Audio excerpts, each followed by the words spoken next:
జగన్మోహన్ రెడ్డి ప్రజల్లోకి రావడానికి భయపడుతున్నాడా అంటే ఎస్ అవుననే సమాధానం వస్తుంది. జగన్మోహన్ రెడ్డి ఎందుకు భయపడతాడు? జగన్మోహన్ రెడ్డికి అంత అవసరం ఏమొచ్చిందని చాలామంది అనుకోవచ్చు. జగన్మోహన్ రెడ్డికి ఆ ఓటు బ్యాంక్ ఉంది కదా అని చాలామంది అనుకోవచ్చు. జగన్మోహన్ రెడ్డికి ఓటు బ్యాంక్ ఉన్నమాట వాస్తవమే అయినప్పటికీ కూడా జగన్మోహన్ రెడ్డి మీద జగన్మోహన్ రెడ్డికే నమ్మకం లేదు. ఆ పార్టీని 5 ఏళ్ల పాటు కాపాడగలనన్న నమ్మకం జగన్మోహన్ రెడ్డికే లేకుండా పోయింది.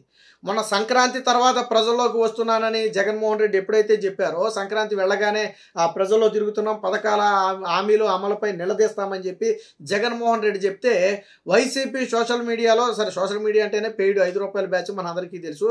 వైసీపీ సోషల్ మీడియాలో గొప్ప గొప్ప ఎలివేషన్లు ఇచ్చారు. పెద్ద పెద్ద సాంగ్స్ పెట్టి జగన్మోహన్ రెడ్డి ధీరుడు సూర్యుడు అని చెప్పి వచ్చిన 11 సీట్లు మర్చిపోయి జగన్మోహన్ రెడ్డి గొప్పగా ఎలివేషన్లు ఇచ్చారు. సంక్రాంతి అవ్వగానే ఇక కూటమి ప్రభుత్వ పతనానికి దారులు పడితేనే జగన్మోహన్ రెడ్డి అడుగు పెట్టిన వెంటనే చంద్రబాబు నాయుడు పతనం ఖాయం, కూటమి ప్రభుత్వం కూలిపోద్దని చెప్పి పెద్ద పెద్ద గంభీరాలు పలికారు. సరే, కూలగొట్టడమో కాసేపు పక్కన పెడితే జగన్మోహన్ రెడ్డి ఎక్కడ? సంక్రాంతి అయిపోయింది కదా, 13, 14, 15 సంక్రాంతి. ఆల్రెడీ మనం ఫిబ్రవరి 1కి వచ్చేసాం. అంటే సంక్రాంతి అయిపోయి కూడా 2 వారాలు గడిచింది. పోనీ జగన్మోహన్ రెడ్డి తేదీలు ప్రకటించలేదు కాబట్టి సంక్రాంతి తర్వాత ఎప్పుడు వస్తాడో చెప్పుంటే బాగుండేది. సంక్రాంతి తర్వాత అన్నాడు కానీ నేను సంక్రాంతి తర్వాత అంటే మళ్ళీ వచ్చే సంక్రాంతి మధ్యలో ఎప్పుడైనా రావచ్చు, ఈ సంవత్సరం మధ్యలో. దానికి అంత గొప్పగా ఎలివేషన్లు ఇవ్వాల్సిన పని లేదు. నేను కూటమి ప్రభుత్వం అంతు చూస్తానని బెదిరించాల్సిన అవసరంలా. వాస్తవానికి జగన్మోహన్ రెడ్డి అనుకున్న మాట వాస్తవం అయ్యి ఉండొచ్చు. సంక్రాంతి తర్వాత నేను ప్రజల్లోకి వెళ్ళాలి, ఈ హామీలు అమలు చేయలేదు కాబట్టి దీన్ని నిలదీయాలి. ఎందుకంటే 2-3 నెలలు అయితే మొత్తం హామీలన్నీ కూడా అమలు అయిపోబోతున్నాయి. జూన్ నెలలోపు తల్లికి వందనం, అలాగే ఏదైతే అన్నదాత సుఖీభవ రైతులకు 20,000 ఉందో దాంతోపాటు ఉచిత బస్సు, ఈ 3 హామీలు అమలుకు రంగం సిద్ధమైంది. వచ్చే జూన్ లోపే ఈ 3 హామీలు అమలు అయిపోతాయి. ఎప్పుడు అమలు అవుతాయి అనేది పక్కన పెడితే రాబోయే 3-4 నెలల్లో అమలు అయిపోతాయి. జగన్మోహన్ రెడ్డి ఉద్దేశం కూడా అదే. 4-5 నెలలు అయితే చంద్రబాబు నాయుడు పథకాలు అమలు చేసేస్తాడు. అప్పుడు రోడ్డు మీదకి వెళ్తే ప్రజలు నన్ను కొడతారు, ఎందుకంటే నేను హామీలు అమలు చేయలేదు కాబట్టి చంద్రబాబు నాయుడు అమలు చేయకముందే నేను ప్రజల్లోకి వెళ్ళాలి, ఎందుకు చేయలేదని డిమాండ్ చేయాలి. తర్వాత చంద్రబాబు నాయుడు అమలు చేస్తే నా గొప్పతనం అని చెప్పుకోవాలనేది జగన్మోహన్ రెడ్డి ప్లాను. సరే, అంతా బాగానే ఉంది. మరి వచ్చాడా ప్రజల్లోకి? ఎక్కడున్నాడు జగన్మోహన్ రెడ్డి? లండన్లో ఉన్నాడో తెలియదు, ఇండియాలో ఉన్నాడో తెలియదు. వాస్తవానికి నెలాఖరున వస్తున్నాడు అన్నాడు 30-31న. మరి వచ్చాడా లేదా అనేది మనకైతే తెలియదు. డేట్ అయితే అయిపోయింది. వైసీపీ సోషల్ మీడియాలో కూడా జగన్మోహన్ రెడ్డి వచ్చినట్టు కానీ, ఆయనకి ఏది స్వాగతాలు పలికినట్టుగా కానీ ఎక్కడా కూడా కనపట్ల. మరి వైసీపీ ఎలివేషన్లో కూడా కనపట్ల. మరి ఎందుకు ఇన్ని రోజులు ఉన్నాడు అనేది ఆయనకే తెలియాలి. సాధారణంగా కూతురు దగ్గరికి వెళ్తే 2 రోజులు, 3 రోజులు, 5 రోజులు, వారం రోజులు. అంతకు మించి జగన్మోహన్ రెడ్డి బేసిక్గా అంతకుముందు ఉన్న దాఖలాలు ఎప్పుడు లేవు. ఆయన అధికారంలో ఉన్నా లేకపోయినా ఎప్పుడు లేడు అంతకాలం. మరి ఇప్పుడు ఎందుకు అన్ని రోజులు ఉన్నాడు అంటే ఆల్రెడీ మనం గతంలో మాట్లాడుకున్నాం. అయితే ఇక్కడ నుంచి ఏదన్నా తీసుకెళ్లి దాచుకునే ప్రయత్నం చేయాలా, లేదా అక్కడ ఏదన్నా వ్యూహాలు అమలు చేస్తూ ఉండాలి. అరెస్ట్ నుంచి తప్పించుకోవడానికో లేదా ప్రభుత్వాన్ని కూల్చడానికి ఏదైనా కొత్తగా వ్యూహాలు పన్నుతూ ఉండాలి. ఏది ఏమైనా జగన్మోహన్ రెడ్డి ఇచ్చిన మాటను పట్టుకుని పాపం గుడ్డలు చింపుకుని ఎగిరినటువంటి వైసీపీ పేటీఎం బ్యాచ్ ఇప్పుడు దేహంగా ఆ మూలకి ఈ మూలకి చూడాల్సి వస్తుంది. ఎందుకు? అరే, మేమేమో పోస్ట్ వేసేసాం, పండగ తర్వాత ఒక్కొక్కడికి పగిలిపోద్దని చెప్పి గంభీరాలు పలికాం, కాడర్లు ఎగరేసాం.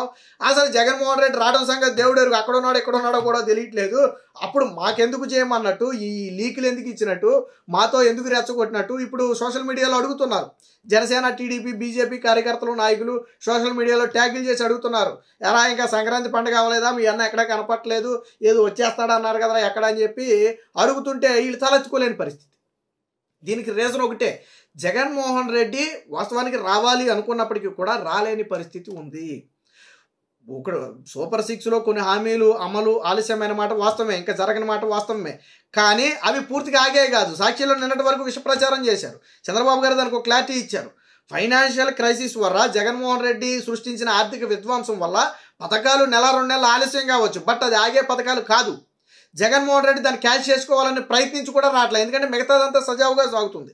ప్రజలు కూడా మీరు కత్తితో పొడి చేసి మీరు ఇస్తానన్నారు ఇవ్వండి అని ప్రజలు కూడా అడగట్లా. ఆల్రెడీ మెయిన్ హామీ అయినటువంటి పింఛన్ ₹4,000 అమలైపోయింది. ఉచిత గ్యాస్ సిలిండర్ అమలైపోయింది. మెయిన్ కీలక హామీలు అమలైపోయినాయి. మెగా డిఎస్సి ఆల్రెడీ హామీ ఇచ్చేసారు. ఎంఎస్సి కూడా ముగియగానే దాని మీద నోటిఫికేషన్ కూడా విడుదల చేస్తున్నారు, అది కూడా ప్రకటించేశారు. సో ఒక్కొక్కటి ఆల్రెడీ ఫుల్ఫిల్ చేసుకుంటూనే వస్తున్నారు. కాబట్టి ప్రజలు కూడా ఏంటంటే కొంత టైం ఇవ్వాలన్న ఆలోచనలో ఉన్నారు. అయింది 7 months కదా, కొంచెం టైం ఇవ్వాలన్న ఆలోచనలో వాళ్ళు కూడా ఉన్నారు. 1 year లోపు పథకాలు ఇంప్లిమెంట్ చేస్తే ఖచ్చితంగా మంచి గవర్నమెంట్. మిగిలిన 4 ఏళ్ళు ఆ పథకాలు కంటిన్యూ అవుతాయి. వన్స్ స్టార్ట్ అయిన పథకం ఇక ఆగదు. అయితే చంద్రబాబు గారు ఒక విషయం స్పష్టంగా చెప్పారు, నిధులు దారి మళ్లించం. అమరావతికి కొన్ని నిధులు వచ్చాయి, అలాగని చెప్పి దాని పథకాలకు మళ్లించలేం. అలాగే పోలవరానికి నిధులు వచ్చినాయి, కానీ అలాగని పథకాలకు మళ్లించలేం. పథకాలకు ప్రత్యేకంగా ఏర్పాట్లు చేస్తున్నాం, వచ్చిన ఆదాయంతో ఇచ్చే ప్రయత్నం చేస్తున్నాం అని చెప్పి చాలా స్పష్టంగా చెప్పడం జరిగింది. ఇవన్నీ అమలు జరుగుతున్నప్పుడు ప్రజలు రోడ్డు మీదకి వస్తే ఏమవుద్ది? జగన్మోహన్ రెడ్డి చీ కొడతారు. ఇప్పుడు జగన్మోహన్ రెడ్డి పాలన నచ్చక ఎవరు బయటకు వచ్చినా ఆదరించారు, జగన్మోహన్ రెడ్డిని చీకొట్టారు. అప్పట్లో గడప గడపకు అన్నాడు, బస్సు యాత్ర అన్నాడు, సామాజిక యాత్ర అన్నాడు, సిద్ధం అన్నాడు. ప్రజలు దేకల, ప్రతిపక్ష హోదా కూడా ఇవ్వాల. దారుణంగా ఓడించారు జగన్మోహన్ రెడ్డిని. ఓడించడం అంటే అలా ఇలా కాదు, ఒక రకంగా జగన్మోహన్ రెడ్డి లాంటి వ్యక్తి మరి అంత దారుణ పరాజయాన్ని తట్టుకోవడం కూడా కష్టమే మానసికంగా. ఎందుకంటే జగన్మోహన్ రెడ్డి అధికారానికి అలవాటు పడ్డాడు, 5 ఏళ్ల పాటు దోచుకోవడానికి అలవాటు పడ్డాడు. గతంలో పోనీ అంతకుముందు కనీసం బలమైన ప్రతిపక్ష హోదా అన్న ఉంది జగన్మోహన్ రెడ్డికి, ఇప్పుడు అది కూడా లేకుండా పోయింది. సో ఎగిరెగిరి పడితే ప్రజలు ఏం చేశారు? పాతాళానికి గుద్దారు. జగన్మోహన్ రెడ్డి ఆపాయం కూడా ఉంది, ఆల్రెడీ నన్ను 11 సీట్లతో పాతాళానికి గుద్దారు. ఇప్పుడు మంచి జరుగుతున్నప్పుడు కూడా నేను ప్రజల్లోకి వెళితే నన్ను చీకొడతారేమో, మళ్ళీ అది వీళ్ళకి ఆయుధంగా మారుద్దనే ఏమన్నా ఆలోచనలో పడి వెనక తగ్గాడేమో తెలియదు, కానీ మొత్తంగా ఈ ప్రజల్లోకి రావాలనే ఆలోచన అయితే విరమించుకున్నాడు. నేను అనుకోవటం ఈ సూపర్ 6 హామీలు అమలు జరిగితే జగన్మోహన్ రెడ్డి వచ్చే ఎన్నికల దాకా ప్రజల్లోకి రాలేడు.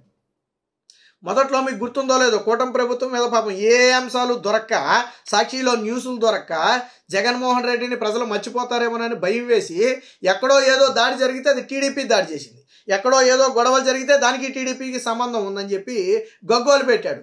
అసలు రెడ్ బుక్ మా వెంట్రుకు కూడా బేగదని మాట్లాడిన జగన్మోహన్ రెడ్డి ఢిల్లీ వెళ్ళిపోయి అదే రెడ్ బుక్ పట్టుకుని లోకేష్ బెదిరిస్తున్నాడు, లోకేష్ అది చేస్తున్నాడు, లోకేష్ ఇది చేస్తున్నాడు అని చెప్పి జగన్మోహన్ రెడ్డి మాట్లాడే పరిస్థితి వచ్చింది. అసలు రెడ్ బుక్ మా వెంట్రుకతో సమానం అన్నారు, రెడ్ బుక్ని మడిచి ఎక్కడైనా పెట్టుకోమన్నారు.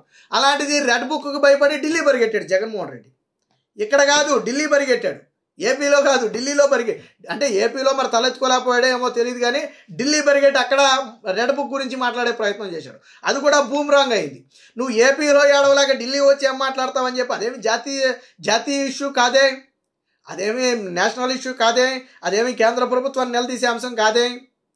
నువ్వు ఆ ఏపీలో గొడవలు జరిగినాయి, కొంతమంది కొట్టుకున్నారు, ఓకే, దాని మీద ఒకవేళ నువ్వు అనుకున్నట్టుగా ఇలా పాత్ర ఉందని తెలిసినా నువ్వు నిలదీయాల్సింది ఇక్కడ, ఢిల్లీలో కాదు కదా. ఎందుకు ఏపీలో తలెత్తుకోలేకపోయావు అంటే వాస్తవానికి జగన్మోహన్ రెడ్డి ప్రజల ముందు తలెత్తుకోలేని పరిస్థితి. మొన్న విజయవాడ ఫ్లడ్స్ సమయంలో కూడా 2 రోజుల పాటు రోజుకు ఒక పావు గంట అరగంట స్పెండ్ చేసి వెళ్ళిపోయాడు తప్ప చంటి పిల్లలకి ఒక పాల ప్యాకెట్ కానీ ఒక బిస్కెట్ ప్యాకెట్ కానీ ఇవ్వాల. సరే ఇవ్వకపోతే ఇవ్వకపోయావు, నిన్ను ఎవడ అడగల, 1 కోటి రూపాయలు ఇస్తానని చెప్పి ప్రకటించాడు. స్టిల్ ఈ రోజుకి 1 కోటి రూపాయలు ఇవ్వాల. 4 నెలలు 5 నెలలు గడిచిపోయింది, ఆల్రెడీ వరదలు వచ్చి. స్టిల్ ఈ రోజుకి జగన్మోహన్ రెడ్డి 1 కోటి రూపాయలు ఇవ్వాల. నువ్వు ఇస్తానని ప్రకటించింది, నిన్ను ఎవడ అడగల, ఈ రోజుకి ఇవ్వాల. జగన్మోహన్ రెడ్డి చిత్తశుద్ధి ఏంటనేది దీన్ని బట్టి అర్థమవుతుంది. అంటే జగన్మోహన్ రెడ్డి ప్రజల్లోకి రాలేడు. జగన్మోహన్ రెడ్డి కరెక్ట్గా ఏదన్నా ప్రెస్ మీట్ పెట్టాలి, మాట్లాడాలి అనుకున్నప్పుడు మాత్రమే బెంగళూరు నుంచి దిగుతాడు, మాట్లాడేసి బెంగళూరు వెళ్ళిపోతాడు. తాడేపల్లి ప్యాలెస్లో కూడా ఉండట్లా జగన్మోహన్ రెడ్డి, ఉండలేకపోతున్నాడు. సరే అక్కడ ఏమన్నా పథకరాజ్యం చేస్తున్నాడా లేదా ఇంకోటి చేస్తున్నాడా అనేది బయట పెడితే ఆంధ్రాలో జగన్మోహన్ రెడ్డి తలెత్తుకుని తిరగలేని పరిస్థితి. ఒక పక్క ప్రతిపక్ష హోదా లేదు, ఇంకో పక్క ప్రతిపక్ష హోదా కావాలని కోర్టుకు వెళ్తే ప్రజలు చీకొడుతున్నారు. మేమేమన్నా ప్రతిపక్ష హోదా అడుక్కోవడానికి సిగ్గు లేదా జగన్మోహన్ రెడ్డి, గతంలో టీడీపీ హోదా బీకేస్తానని మాట్లాడావు అని చెప్పి అదొక బాధ. అసెంబ్లీలోన అడుగు పెట్టలేడు, అసెంబ్లీలో అడుగు పెడితే ఎక్కడ జగన్మోహన్ రెడ్డిని 164 మంది కలిసి ఎగతాళి చేస్తే తల ఎక్కడ పెట్టుకోవాలనే భయం జగన్మోహన్ రెడ్డి. ఇంకో పక్క ఎక్కడ తన అవినీతి బయటపడదో, ఎక్కడ వివేక హత్య కేసు బయటకు వస్తుందని ఇంకొక భయం. జగన్మోహన్ రెడ్డి పరిస్థితి ఎలాగ ఉందంటే దినదినగండం 100 ఏళ్ల ఆయుష్లాగా ఉంది. ఏది ఏమైనా మొత్తంగా జగన్మోహన్ రెడ్డి అనే వ్యక్తి ప్రజల నుంచి పారిపోతున్నాడు అనేది మాత్రం వాస్తవం.